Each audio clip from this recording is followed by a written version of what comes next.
Welcome back to my channel.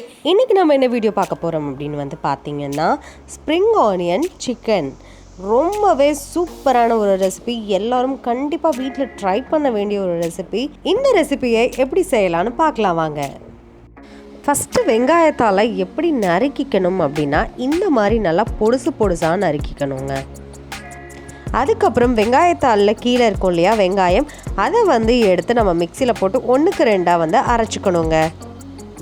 இப்போது pan heat ஆனதும் ஒரு 3 டேபிள் ஸ்பூன் வந்து எண்ணெய் ஊற்றிக்கலாம்.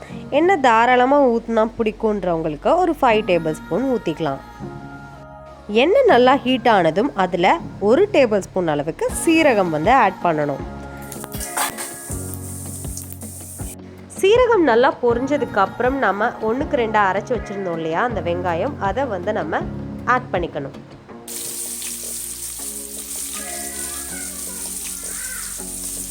இப்போது வெங்காயத்தில் இருக்கிற அந்த பச்சை வாசனை நல்லா போகிற வரைக்கும் நல்லா அந்த மாதிரி வந்து கிளறி விடணுங்க. இப்போது இந்த இடத்துல தான் நம்ம கொஞ்சம் கவனிக்கணும். நார்மலாக நம்ம ரெசிபி செய்கிறதுக்கு யூஸ் பண்ணுற வெங்காயத்தை விட இந்த ஸ்ப்ரிங் ஆனியன் யூஸ் பண்ணும்போது அந்த வெங்காயமோட பச்சை ஸ்மெல் கொஞ்சம் ஜாஸ்தியாகவே இருக்கும். அதனால நல்லா வதக்கிக்கோங்க. அது கூட கொஞ்சோன்னு உப்பு ஆட் பண்ணி நீங்கள் வதக்கினீங்கன்னா சீக்கிரமாகவே வதங்கிடும்.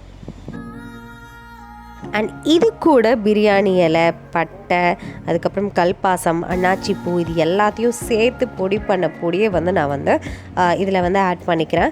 இது பொடி வந்து இல்லைன்றவங்க வந்து நீங்கள் ஃபர்ஸ்ட் டைம் வந்து தாளிக்கும் போது சீரகத்துக்கு முன்னாடியே வந்து பிரிஞ்சி இலை, பட்டை, கல்பாசம், அன்னாச்சி பூ, இது எல்லாம் நீங்கள் ஃபர்ஸ்ட்டாகவே வந்து ஆட் பண்ணிக்கணுங்க. இப்போது இஞ்சி பூண்டு பேஸ்ட் வந்து நான் ஆட் பண்ணிக்கிட்டேன். ஒரு 2 டேபிள் ஸ்பூன் அளவுக்கு இஞ்சி பூண்டு பேஸ்ட் வந்து ஆட் பண்ணிக்கலாம். இப்போ இது கூட வந்து நம்ம கொஞ்சமாக மஞ்சத்தூள் வந்து ஆட் பண்ணிக்கலாம்.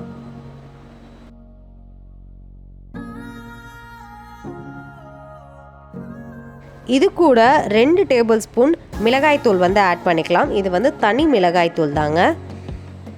அதுக்கப்புறம் கூடவே மல்லித்தூள் வந்து ஒரு 2 டேபிள் ஸ்பூன் வந்து ஆட் பண்ணிக்கலாம். நம்ம எப்பயுமே வந்து மசாலாஸ் ஆட் பண்ணும்போது அடுப்பு வந்து சிம்மில் தாங்க இருக்கணும், இல்லைனா மசாலா வந்து கருகிடும். அடுப்பை வந்து சிம்மில் வச்சு இந்த எண்ணெயிலேயே வந்து நல்லா சுருள நல்லா வந்து வதக்கி விடணுங்க.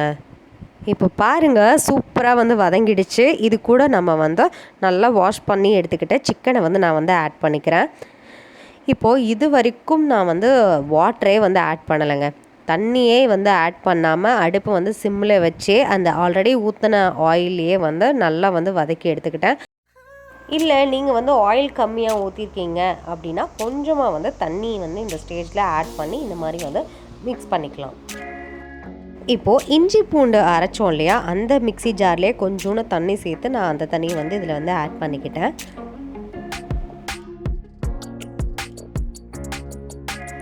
அப்புறம் கொஞ்சம் நல்லா வந்து கிளறி விட்டுட்டு இன்னும் கொஞ்சம் தண்ணி வந்து நான் வந்து ஆட் பண்ண போகிறேன். மீடியம் சைஸ் டம்ளரில் ஒரு 3 டம்ளர் தண்ணி வந்து ஆட் பண்ணிக்கோங்க. இப்போது சிக்கனுக்கு தேவையான அளவு சால்ட் வந்து ஆட் பண்ணிக்கோங்க. இப்போது இது நல்லா வந்து மிக்ஸ் பண்ணி விட்டுட்டு இது நல்லா வந்து கொதிக்கணுங்க. அதாவது நல்லா கொதித்து எண்ணெய் பிரிஞ்சு வரும்னு சொல்லுவாங்கல்ல, அது மாதிரி வந்து கொதிக்கணும். இப்போ நம்ம அடுப்பை வந்து ஹை ஃப்ளேமில் வந்து வச்சுக்கலாம். இப்போ நம்ம பார்க்கலாம் 10 மினிட்ஸ் கழித்து இந்த ரெசிபி வந்து எப்படி வந்திருக்கு அப்படின்னு. இங்கே பாருங்கள், எண்ணெய் நல்லா பிரிஞ்சு எவ்வளோ சூப்பராக வந்திருக்குன்னு. இப்போது இந்த ஸ்டேஜில் தான் வந்து நம்ம இந்த வெங்காயத்தால் வந்து ஆட் பண்ணணும். இது வரைக்கும் சிக்கன் வந்து நார்மல் டேஸ்ட்டில் தாங்க இருக்கும். இந்த வெங்காயத்தால் வந்து ஆட் பண்ணவுடனே அந்த ஃப்ளேவரோடு சேர்ந்து அவ்வளோ ஒரு சூப்பரான ஸ்மெல் வந்து நம்மளுக்கு கிடைக்கும். அண்ட் சாப்பிடும் போதும் அந்த டேஸ்ட்லேயே வந்து நம்மளுக்கு தெரியும். ரொம்பவே வந்து ஆசமாக இருக்கும். கண்டிப்பாக எல்லோரும் வந்து ட்ரை பண்ணி பாருங்கள். பிகாஸ் இது வந்து வெங்காயத்தால் சீசன்னே சொல்லலாம். இது வந்து வின்டரில் கண்டிப்பாக வந்து நீங்கள் இந்த ரெசிபி செஞ்சு பாருங்கள், அவ்வளோ சூப்பராக இருக்கும். அண்ட் உங்களுக்கு வந்து கிரேவி கன்சிஸ்டன்சியில் வேணும் அப்படின்னா நீங்கள் இப்படியே கூட வந்து சாப்பிடலாம். ஆனால் எனக்கு கொஞ்சம் வந்து திக் கிரேவியாக வேணும் அப்படின்றதுனால இன்னும் ஒரு 5 மினிட்ஸ் வந்து நான் விட்டேன். இப்போ பாருங்கள் எவ்வளோ ஒரு திக் கன்சிஸ்டன்சியில் வந்து சூப்பராக ரெடியாக இருக்குது அப்படின்னு. நம்ம இப்போ தான் வந்து ஃபைனல் டச் கொடுக்க போகிறோம். அது என்ன அப்படின்னு வந்து பார்த்தீங்கன்னா நம்ம லெமன் ஜூஸ் ஆட் பண்ண போகிறோம். ஏன்னா இந்த ரெசிபியில் வந்து நம்ம வந்து டொமேட்டோ வந்து ஆட் பண்ணல. ஸோ கடைசியாக அடுப்பு ஆஃப் பண்ணுறதுக்கு முன்னாடி கொஞ்சோன்னு லெமன் ஜூஸ் நீங்கள் ஆட் பண்ணி இறக்குனீங்க அப்படின்னா அவ்வளோ சூப்பராக இருக்குங்க. கண்டிப்பாக நீங்களும் உங்கள் வீட்டில் செஞ்சு பாருங்கள். அண்ட் தேங்க்ஸ் ஃபார் வாட்சிங் திஸ் வீடியோ.